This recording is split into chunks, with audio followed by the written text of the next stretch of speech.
전문가들로 꾸려진 원정대. 어느 날 연락이 두절되고 후에 발견된 텐트와 주변은 믿을 수 없는 흔적들로 가득했습니다. 우랄 산맥의 오토르텐산에서 발생한 가장 미스터리했던 사건. 대체 이 탐사대에게 무슨 일이 있었던 것일까? 20세기 최대의 미제 사건으로 불리는 디아틀로프 사건은 이렇게 시작됐습니다. 1959년 1월 27일 러시아 우랄 산맥 오토르텐산으로 스키 원정을 떠날 준비를 마친 구소련의 우랄 종합기술연구소 소속 탐사대 10명.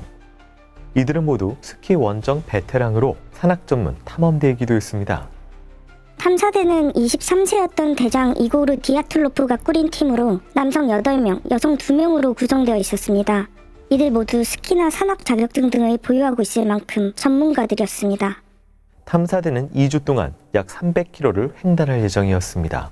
1월 27일 우랄 산맥 오토르텐산을 등반해 2월 12일 베이스 캠프인 비즈하이 마을로 복귀하는 루트. 하지만 등반 이튿날부터 변수가 발생했습니다. 일행 중 한 명인 유리 유딘이 무릎과 관절 통증 등을 이유로 낙오한 것입니다. 결국 유딘은 베이스 캠프로 돌아갔고 나머지 9명의 탐사대만 다시 설산을 오르기 시작했습니다. 하지만 탐사대가 출발한 지 5일이 지난 2월 1일 산에 폭설이 몰아쳤고 캠프에 남아있던 유딘이 걱정스러운 마음으로 탐사대에 무전을 보냈습니다. 눈보라 때문에 길을 잘못 접어들었지만 텐트를 치고 쉬는 중이다. 우리는 무사하다. 하지만 그것이 마지막이었습니다. 다음 날부터 연락이 두절된 탐사대. 하산 날짜였던 2월 12일까지도 탐사대는 나타나지 않았고 이들의 흔적은 감쪽같이 사라졌습니다.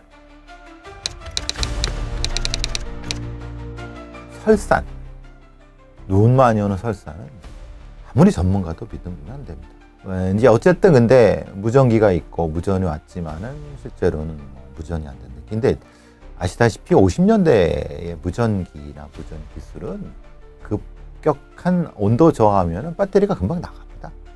그리고 사실은 그 전파 방해가 많습니다. 그래서 사실은 굉장히 위험하죠. 기한 예정일에도 탐사대가 돌아오지 않자 대대적인 수색 작업이 시작됐습니다. 그리고 수색이 시작된 지 일주일 만인 2월 26일 고도 1096m의 콜라트 샤클, 일명 죽음의 산으로 불리는 곳에서 탐사대의 흔적이 발견됐습니다. 눈에 파묻힌 텐트를 찾았습니다. 텐트의 지지대는 멀쩡했고 내부에 있던 짐들도 눈에 쓸려가거나 사라지지 않고 그대로 있었어요. 그런데 이상했던 것은 텐트가 단순히 무너진 게 아니었다는 것. 내부에서 칼로 갈기갈기 찢고 나온 정황이 눈에 띄었습니다. 더욱 이상했던 점은 텐트 아래 방향으로 뒤엉킨 발자국들이 있었는데 그 발자국은 신발 한 켤레만 신었거나 맨발로 추정되었고 이는 인근 소나무 숲으로 이어져 있었습니다. 숲으로 들어가서 살펴보자 텐트에서 약 1.5km 떨어진 그 숲 속에서 두 구의 시신이 발견됐습니다. 수색대가 발견한 시신은 22살의 유리 도로센코와 24살이었던 게오르기 크리보니센코. 그런데 이상했습니다. 이 영하의 설산에서 둘 다 맨발의 속옷 차림으로 발견된 것입니다. 게다가 도로센코의 머리카락의 일부는 불에 그을렸고 크리보니센코는 손과 발, 다리 등에 화상을 입었던 것. 제일 기괴했던 것은 둘 다 눈을 뜬 채 겁에 잔뜩 질린 표정으로 숨져 있었다는 점이었습니다. 뒤이어 텐트와 숲 사이에 대장이었던 디아틀로프와 22살이었던 지나이다 콜모고로바, 23살이었던 루스템 슬로보딘 등 3명의 시신이 추가로 수습됐습니다. 이들 역시 속옷만 겨우 걸친 상태였으며 신발도 제대로 신고 있지 않았습니다. 앞선 두 구에 비하면 시신은 온전해 보였지만 이들의 표정 역시 극도의 공포로 가득 차 있었습니다. 기이하죠. 옷을 벗어? 속옷 차림은 여전히 이제 뭐 그렇게 입고 잘 리는 없는 상황이니까. 그건 불가능하죠. 이게 산에는 옷을 입고 자죠. 그래서 각각 이런 다른 곳에 펼쳐진 것도 각자 여기서 텐트에서 시작해서 탈출로 오시나요? 그럼? 그랬다고 보는 게 맞을 것 같아요. 그러니까 그 환각이 벌어지면은 옆에 있는 사람도 괴물로 보일 수 있고, 그래서 막 그 싸움이 날 수도 있고, 그래서 그냥 자기도 모르게 다른 방향으로 튀긴 거죠. 말 그대로 튀긴 거죠. 튀어나간 거죠. 그러니까 얼어 죽는 거죠. 단순 눈사태로 벌어진 사고로 보기엔 수상한 점이 한둘이 아닌 상황. 그러나 기상 악화로 인해 잠시 수색이 중단되었고 2달이 지난 5월 4일이 되어서야 나머지 4구의 시신도 수습할 수 있었습니다. 앞선 5구의 시신이 발견되었던 숲에서 75m가량 떨어진 계곡에서 나머지 4구의 시신을 수습했습니다. 그런데 앞선 시신들보다 이상한 점이 더 많더라고요. 4구의 시신은 4m의 눈 아래에 묻혀 있었으며 흐르는 계곡물에 떨어져 있었습니다. 그런데 21살이었던 루드밀라 두비니나는 두개골이 으스러진 채 눈과 입술, 혀 등이 잘려 있었고 25살이었던 알렉산더 코레바도프는 눈 부위에 치명적인 상처가 있었던 것입니다. 24살이었던 니콜라이 브리놀은 두개골 골절, 졸로타로프는 갈비뼈가 부러지는 등 흉부에 심각한 손상을 입은 채 발견됐습니다. 조난사고에서 이렇게 심한 외상 상처는 처음 봅니다. 거의 교통사고에 버금가는 큰 충격에 가해져 있었어요. 한 가지 더 이상한 것은 모두 피부가 오렌지색으로 착색되어 있었어요.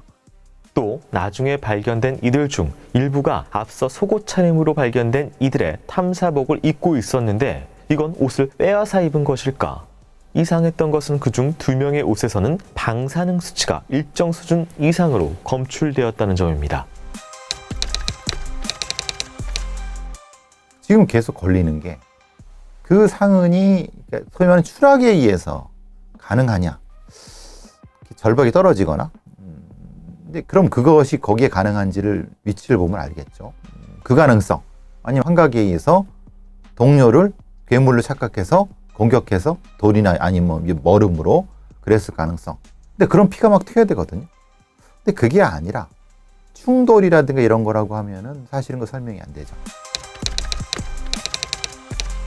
근데 여기서 제일 이해 못하는 건 방사능이에요. 거기가 왜 방사능이 있어? 아니 방사능 물질이라고 하는 건 우리가 무엇인가 아주 특별한 거잖아요. 근데 자연 방사능이라는 것이 있을 수 있냐? 있을 수 있죠. 근데 그렇게 많이? 그건 사실은 불가능하거든요. 그러면은 이렇게 볼 수 있죠. 탐사대가 가지고 간 어떤 장비 중에 방사능을 쓰는 장비가 있을 수 있거든요. 그래서 그걸 가지고 뭘 하다가 깨져갖고 방사능이 나올 수도 있다. 뭐 이렇게 생각하는 거고. 근데 제일 어쨌든 이해가 안 돼요. 그런 걸 왜 가져가지? 전문 탐사대의 충격적인 죽음의 배경을 두고 언론에서는 갖가지 추측을 쏟아냈습니다. 해당 지역은 눈사태 등이 자주 일어나지 않는 지역입니다.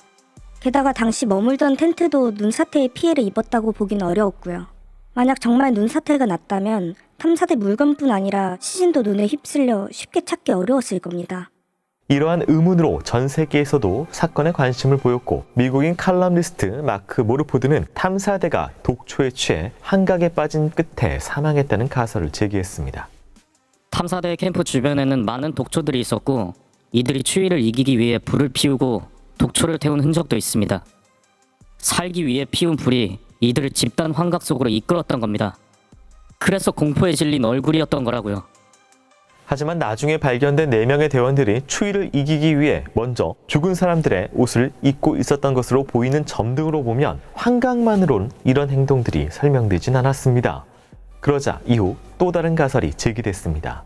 텐트 내부에 설치된 난방용 스토브의 배기구가 갑자기 막혀서 텐트가 연기로 가득 찼다는 것. 어떤 이유로 한밤중에 연기가 텐트 안으로 역류한 겁니다.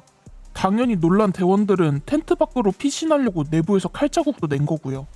이때 급하니까 몇몇은 옷을 제대로 갖춰 입지 못하고 나온 겁니다. 실제로 탐사대의 텐트에 원통형 배기통이 설치된 것이 찍혀있는 사진이 유출되면서 그럴듯한 가설로 인정받기 시작했습니다. 제가 보기에도 이들이 환각이나 아니면 뭔가 정신적으로 상당히 심각한 그런 상태였던 것 같아요. 근데 독초는 좀 아닌 것 같아요. 그게 산에서 뭐 독촉을 구분을 못 하겠습니까? 그리고 또 뭐는 질식사 중에서 환각 질식사라는 것이 있습니다. 그러니까 이제 이게 사실 굉장히 조심스러워야 되는 것은 산소가 희박해지고 질소 농도가 올라가면 환각이 나타납니다. 텐트를 쳤는데 그 위에 눈이 쌓인 거예요. 눈이 쌓일 수 있죠, 거기는. 그럼 산소가 급격히 사라지는 건 사람들이 숨을 쉬니까 이산화탄소가 나오고 질소 농도가 올라가고 산소는 줄어들고. 근데 그거를 대비하기 위해서 환기구 같은 걸 뚫어놓고 그러면 그게 막힐 수 있거든요. 급격한 변화에서. 그러니까 환각 증상이 나타날 수 있다. 그러면 이제 이 옷을 벗고 공포에 질려갖고 막 도망갈 때 근데 그 칼로 왜냐하면 나가야 되거든요. 왜냐하면 지금 옆에 괴물을 입고 그러거든. 그러니까 막 안에서 막 텐트를 칼로 찢어갖고 뛰쳐나간 거죠. 불에 그을리거나 화상을 입을 이런 거는 뭘까요? 글쎄요. 그래서 이제 거기서 불을 썼다고 하는 것보다는 불로 뭘 하려다가 예를 들면 이 뭐 어떤 그 괴물로 보이고 그럴 때는 불을 켜고 막 그러잖아요. 그래서 불을 켜고 그럴 때 사실 근데 불이 제대로 되지 않죠. 그러니까 화상을 입고 그것이 이제 머리에 튀고 막 그랬을 수 있어요. 그게 이제 지금은 아마 환각 환상을 가졌던 사람들의 행동이라고 보일 수 있을 것 같다는 생각이 들어요. 하지만 이보다 더 유력한 가설이 등장했습니다. 당시 탐사대의 유일한 생존자였던 유리 유딘의 인터뷰가 그 가설의 시발점이 됐습니다. 정부의 비밀 군사 무기 실험으로 우리 대원들이 죽게 됐습니다. 소련 정부가 비밀 방사능 무기를 사용했고 저희 대원들이 우연히 그곳에서 무기의 피해자가 된 겁니다. 실제로 당시 수집된 옷가지와 시신들에서 다량의 방사능이 검출되기도 했고 일부 시신이 변색된 것도 유딘의 주장에 힘을 실었습니다. 게다가 추후 사망한 탐사대 중 한 명이었던 졸라타로프에 대한 의구심까지 제기된 것입니다. 알고 보니 졸라타르프는 구소련 국가보안위원회인 KGB 요원이었습니다. 그는 등반대 중 맨 마지막에 합류했으며 유일한 30대였고 2차 대전 참전 경험이 있었는데 그 이후 행적이 모호했습니다. 아니 만약에 KGB나 이런 사람들이 그렇게 했다고 하면 휘철 잘 치웠겠죠. 이걸 그냥 보란 듯이 그건 너무 이상하지 않아요? 그런 바보들일까 이라는 생각이 들어요. 그러니까 무슨 뭐 특수부대라든가 어떤 정보기관의 그런 거는 사실 말 그대로 음모론이고 그거는 딱히 신뢰하기 어렵고. 하지만 이 가설은 금세 수그러들고 말았습니다. 사고 현장 인근에 관련 시설이 전혀 없는 데다가 외부 침해 흔적조차 없어 무기 실험이 이루어졌다고 보기엔 무리였던 것입니다.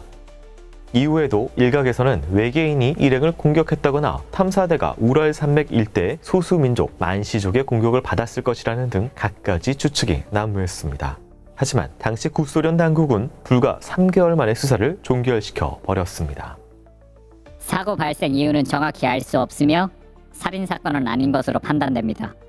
수상하게 결론 지어진 사건은 이후 미해결 사건으로 분류됐고 수사 자료는 기밀에 붙여졌으며 사건 담당 수사관들에게는 함구령이 내려졌습니다. 근데 과거에 이제 권위주의 정권이나 그런 소련 같은 데에서는 책임이 무섭죠. 왜냐하면 이렇게 되는 거잖아요. 야, 그때를 왜 그 사람들 거기 올라가게 했어? 그 책임자가 누구야? 그 문책을 받을 거란 말이에요. 그러면 당연히 거기에 대해서 감추려고 하겠죠. 그냥 조난 당한 거야 정도로 해서 그냥 안타깝다 이 정도로 끝내는 건데 그걸 파기 시작하면은 실제로는 논란이 되겠죠. 왜 거기를 올려가게 했어? 왜 장비를 없이 뭐 장비가 왜 이렇게 허술해? 이런 얘기를 없애려고 하는 것 같다는 생각이 들어요. 그래서 감추지 않았을까? 이후 사건 발생 60년 만인 2019년 재수사가 시작됐습니다. 1년 넘게 수사를 진행한 러시아 검찰은 사건 발생 원인을 눈사태라고 공식 발표했습니다. 최첨단 과학기술을 활용해 당시 사고 과정을 시뮬레이션한 결과 대규모 눈사태는 아니더라도 텐트 바로 윗부분 경사면에 쌓여있던 눈이 미끄러지면서 요란한 소리를 내며 텐트를 덮쳤을 것으로 추정합니다. 요란한 소리에 놀란 일행은 이를 눈사태로 오인하고 더 큰 피해를 피하기 위해 다급하게 텐트를 찢고 숲으로 피신했다는 겁니다. 이후 일부는 불을 피우고 일부는 눈 동굴을 마련하려고 눈을 팠지만 그 과정에서 극심한 추위에 두 사람이 먼저 동사했고 남은 일행 중 셋은 다시 텐트로 돌아가려다가 추위를 이기지 못하고 쓰러졌고 또 다른 넷은 눈 동굴을 파다가 계곡 아래로 추락해 외상을 입고 사망했을 것이라고 검찰은 분석했습니다. 옷은 벗은 건 어떻게 설명을 해요? 그죠? 옷 벗은 건 설명이 안 되잖아요. 근데 제일 이것도 이도저도 이해가 안 되는 건 방사능과 노란색 착색이라는 거죠. 그러니까 그거는 뭐로 해도 설명이 안 돼요. 방사능 기구를 가져왔다고 하면 설명이 되는데 근데 이게 계속 좀 궁금한 부분이 이게 어떤 약물, 강력한 약물에 의해서 필로폰 등에 의해서 환각을 봐서 어떤 이상한 행동을 하고 이런 정도가 아니라 어쨌든 정신이 대기에 의한 정신 착란인데 이게 막 혀를 잘라내고 막 이런 공격을 할 정도의 강력한 어떤 환각을 만들어낼 수 있느냐. 만약에 그 이산화탄소에 의해서 환각이 나갖고 튀어나왔다. 그럼 거기서는 분명히 뭔가 돼요. 환각에서 공격하고. 근데 이게 그 다음에 산소가 공급이 되고 그러면 이게 풀어져야 되거든요. 근데 그 다음에 만약에 이렇게 타인을 공격했다. 그럼 말이 안 되죠. 네. 말하자면은 사실 그 상처라고 하는 것은 그냥 굴러떨어지거나 아니면 뭔가 이렇게 의해서 된 것이 아닐까. 사람의 공격이 한 것이 아니라. 근데 혀를 자르고 그러는 거 사실 혀에 대한 그런 건 사실은 그건 좀 설명이 안 되죠.